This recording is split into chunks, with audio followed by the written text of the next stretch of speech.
President Trump, can you share an update on the negotiations between Russia and Ukraine?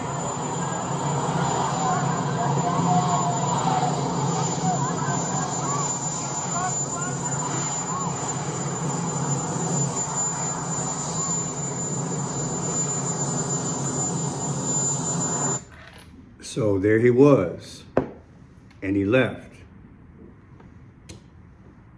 on the 25th of November. Good morning, ladies and gentlemen. I am Friendship Pearson, and welcome again to my channel. It is the 26th of November, 2025. I have 9:54 in the a.m. Let's say it together. Praise our God from whom all blessings flow, and let's stay covered in his blood. That way we can endure until the end, because he is coming soon. Thanksgiving. We are thankful for what the Lord has done for us, and he has brought us from a mighty long way, from Adam till now. We are in the latter days, the last days. There will be no repeat. There will be no more Barack Obama, no more Joe Biden, no more Kamala Harris, no more Donald Trump, no more Congress, no more international leaders. All the players are on the world stage, making policies, making decisions, acting out their playbook in front of us. But many don't know. They don't know how to decipher what's going on. And yes, yours truly, Donald J. Trump, left to go to Mar-a-Lago. However, I have some intel this morning. Got a phone call early this morning because they said that Mark 88 has some updated information that Mr. President Trump left Mar-a-Lago. He was supposed to attend a wedding, but they rushed him back to D.C. Now, I went through the newspapers and everything, and I can't find an update. Maybe you know something, put it in the description. But right now, I can't make heads or tails of it. I hate to do this type of video, but you know what? When it's a secret, it's a secret. What's that old song from back in the day? Oh, what can it be now? So what could it be now? Go back, listen to this, and listen to the reporter's question, because this is a subject I really can't talk about. But listen to the reporter's question.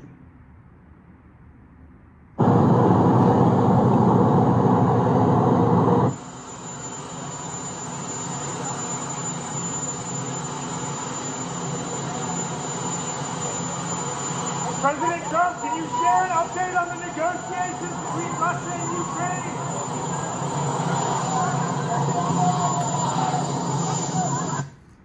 Yeah. Did you hear it? Now, here's Mark 88. I will put this in the description. President Trump is expected to... And the question is asked, what's going on with Trump? And so I want to start at the 329 mark. Let's see what's popping off. Okay, here we go. Listen, this is a text that was sent by Kathy Vandenberg, one of his subscribers. And the question from Mark is, New York Prepper, who was on YouTube, is showing Air Force One going back to Washington, D.C. This isn't on the schedule. Is Trump still there? Okay? Still there. So, you can see, Kathy was going to a wedding, beautiful wedding. He left, emergency. He was on his way to the ballroom when you read it, and it says, I will tell you more later. Look how long my message is. And then I said, can I make a video? And she said, sure. And here's what she said. Thank you, Kathy. So Secret Service was bringing him over in a Suburban, and he was getting out of the car and walking in. And my cousin and her husband were there with the photographers and the videographer, and he was going to walk in and congratulate them and say hello to everybody. And all of a sudden, Secret Service started scrambling and running. Went and took him, put him in the car, and he took off. So, yeah, he had to leave. Let me know what you think. Have you heard anything? Have you heard anything? Now, I want to put some people in focus for you, because these are the people who negotiated the Middle East peace settlement. Well, you know, we have another major WAR going on that needs negotiation. So I want you to put two and two together. I'm going to say it again. These two people, Witkoff, Steve Witkoff, he negotiated in part with Benjamin Netanyahu, and also another person named Jared Kushner. They're now on the other side of the sea taking care of another WAR negotiation. And some stuff popped off yesterday that people are asking, why did Steve Witkoff say certain and ask certain questions? But on Air Force One, Trump acknowledged that that's part of what he does. But be it as it may, here's Witkoff.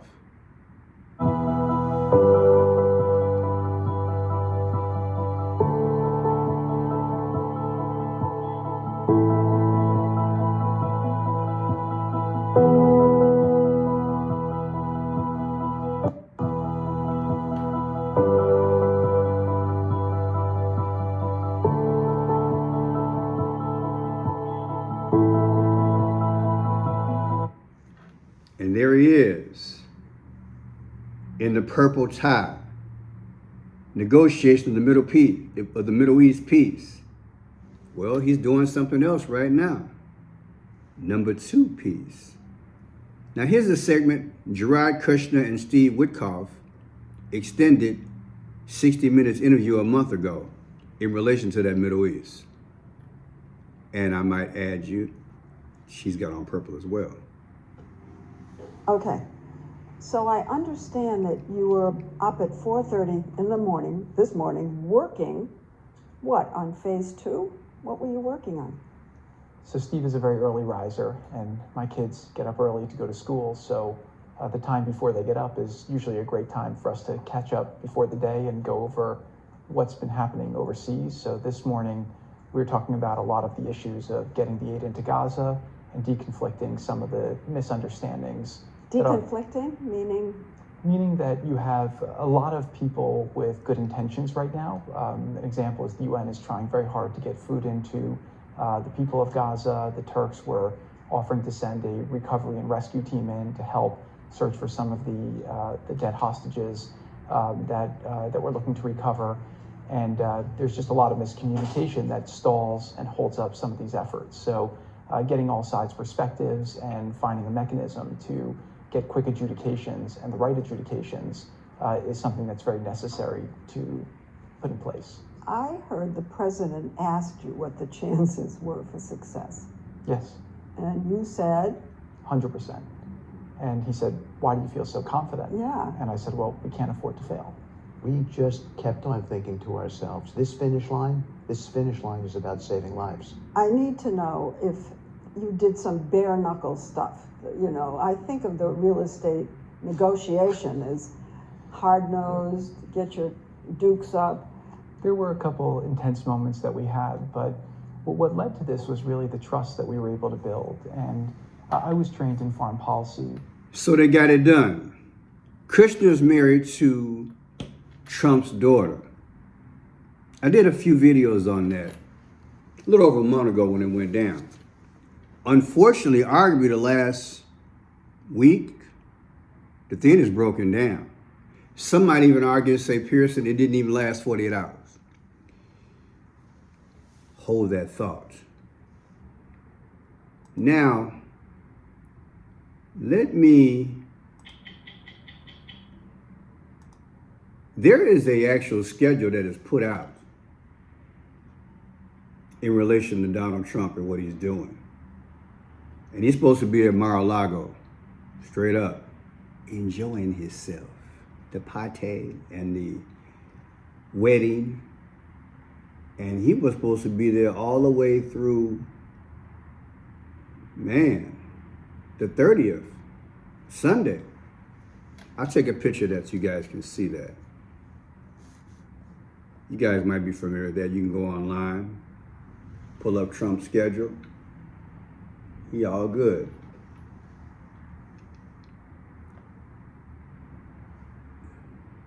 As you can see,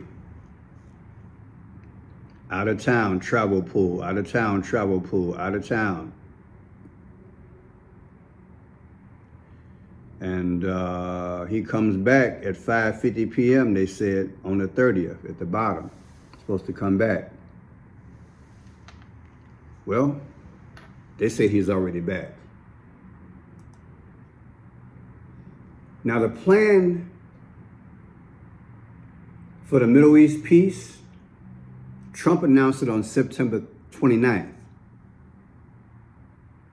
And it was signed off on October 9th. And it went into effect October 10th. I'm going to show you all these receipts because I have something to show you. The Middle East peace deal was signed off October 9th. That's exactly 84 days before the end of the year. 84 to me is symbolic because Barack Obama was born August 4th. Got it? Now, let's put this in more context. Today is November 26th. November 26th, 2025. And let's play along. Trump was whisked away, and he's on his way back to Washington, D.C. November 26, 2025 is when the peace deal in Israel was signed. Is he going back to deal with the other conflict right now? If he is, the difference is 48 days. On April 8th of last year, there was an eclipse, and there was an X in the sky. So, X meaning that will take you out. The symbolism doesn't look good. Now, in context, the way I look at it, it's Barack Obama's time to shine. In Newsweek magazine, they put him on the cover, November 22nd, 2010. That 2-2, like the V on his head, and iPad Go 2. Widen this up for you. You see the colors of the sun god, orange and yellow, Ra, the red and black. I might add that in the video I showed you a little while ago, Trump is in red and black. Let's look at that. Trump is in red and black. And last week I showed you guys a video where Trump had on a black suit and he had on a red sweater, right? So here we have him leaving Mar-a-Lago, and if I'm not mistaken, he's in red and black.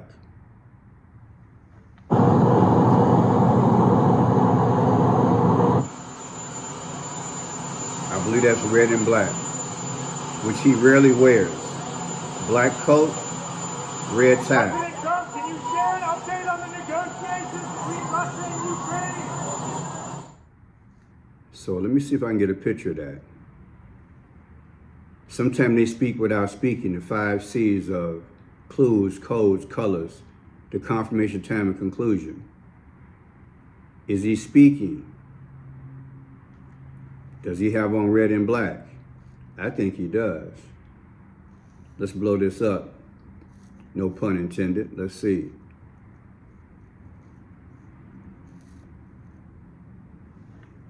This looks like red and black. Red and black means sacrifice. Now, getting back to the Obama. This is his time to shine. Like I told the person who called me this morning, I'm like, you know what? This has to be, it has to play out with their playbook. What do I mean? They just negotiated the Middle East peace.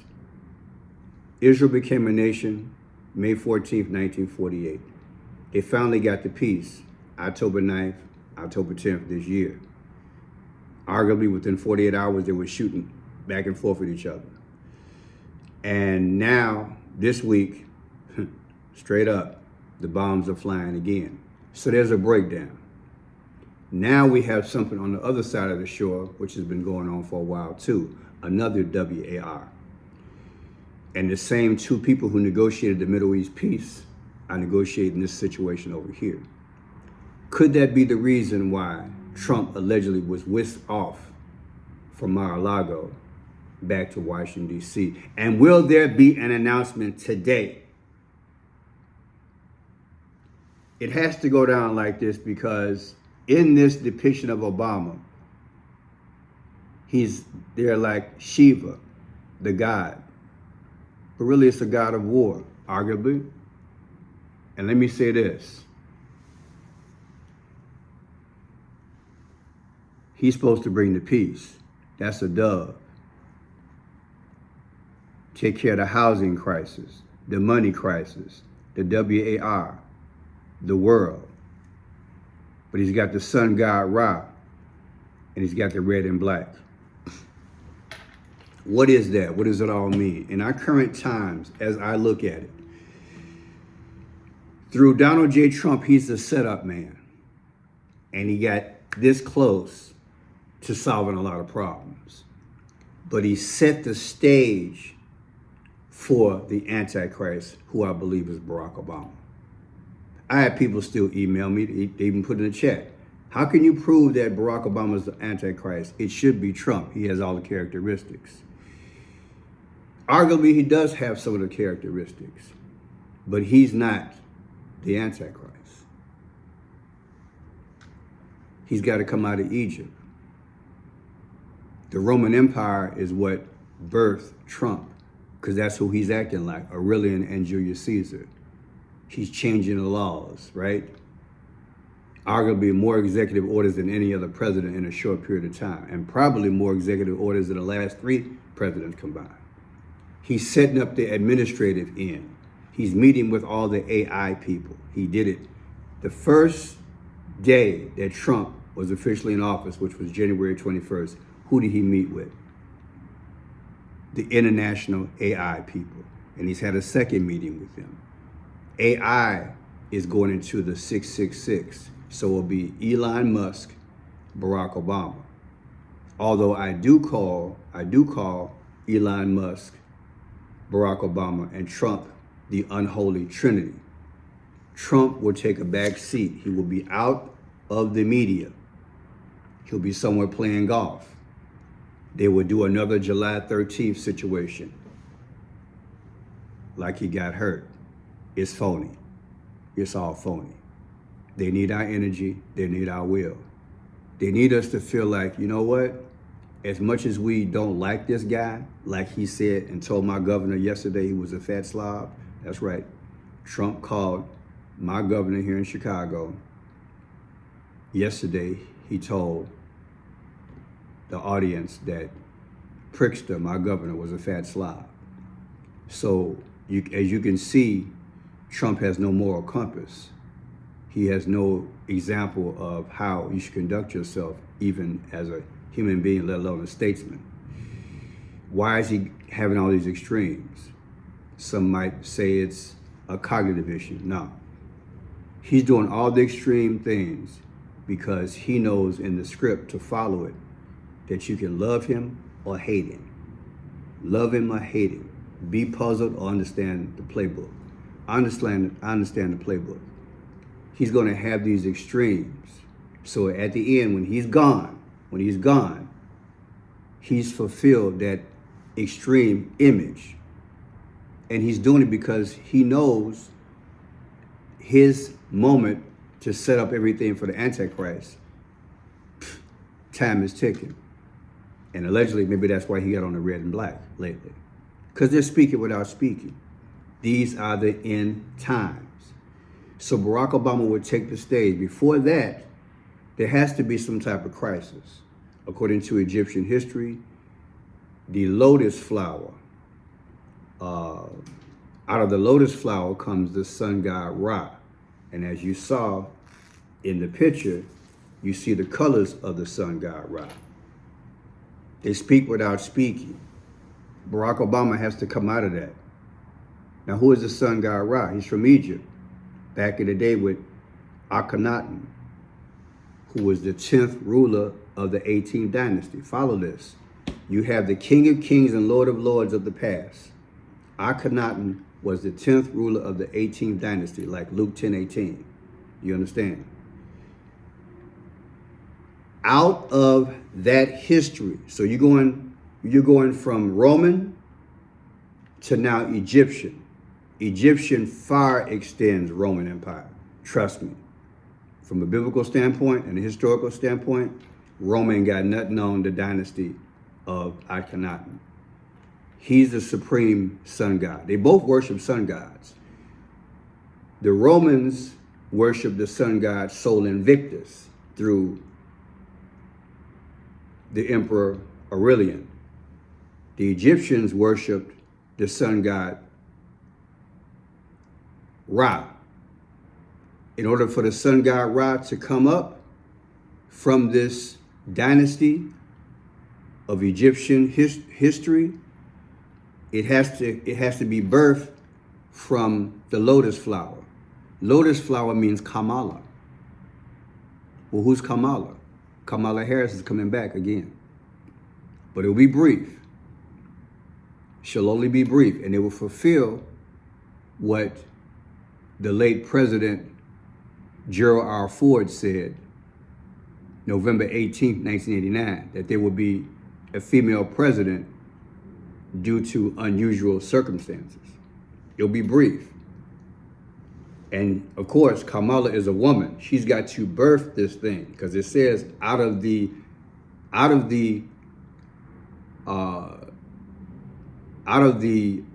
loins of the history of Egypt, there's got to be symbolically and physically the birth of the Antichrist. You understand? Akhenaten, in conjunction with the sun god Ra.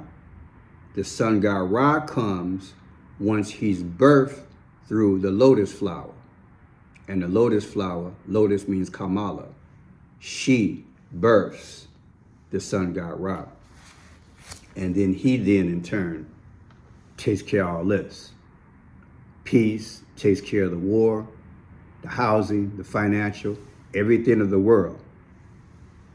This has to happen. The Middle East situation has to fail. This situation overseas that's being negotiated right now, it'll have a temporary peace, then it will fail. And guess what? He comes to the rescue. It's deep, y'all. It's deep. Lotus flower, Kamala Harris. I've showed this before. She knows her role, allegedly. That's your lotus flower. And it's coming. She's going to birth it. When you see major events like this, we are one day closer to the coming of our Heavenly Father. Because he said, where I go to prepare a place for you, not made by hand, a new heaven, a new earth. God bless. Happy Thanksgiving.